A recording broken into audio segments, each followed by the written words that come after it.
C'est une question que l'on me pose relativement souvent, et la réponse est sans ambiguïté non, il ne faut surtout pas laver le chat, car ce geste que l'on croit anodin peut avoir de graves conséquences. Sauf dans certains cas très précis, j'y reviendrai plus tard.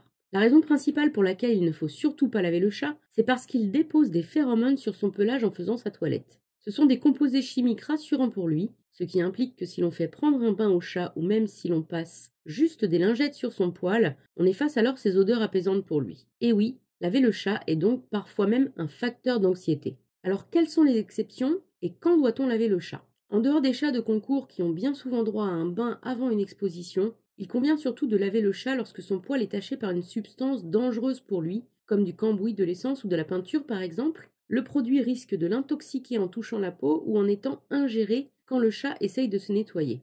Dans ce cas, aucune hésitation, on lave le chat sans attendre et on rince abondamment à l'eau claire. Mais attention, on utilise uniquement un shampoing spécial chat. On peut aussi être amené à laver le chat lorsqu'il est très parasité. C'est alors votre vétérinaire qui vous donnera les consignes et les produits à utiliser. Et dernière exception, pour ce qui concerne les chats sphinx, certains éleveurs conseillent de les laver, d'autres non. Je vous invite donc à vous rapprocher de votre éleveur pour lui demander son avis si vous vivez avec un ou plusieurs chats sphinx. Et si votre chat est âgé et ou malade et que vous constatez qu'il se lave moins qu'avant, c'est un signal important à prendre en compte. Rendez-vous donc sans attendre chez votre vétérinaire pour trouver des solutions pour calmer ses douleurs ou adapter un traitement à sa maladie, etc.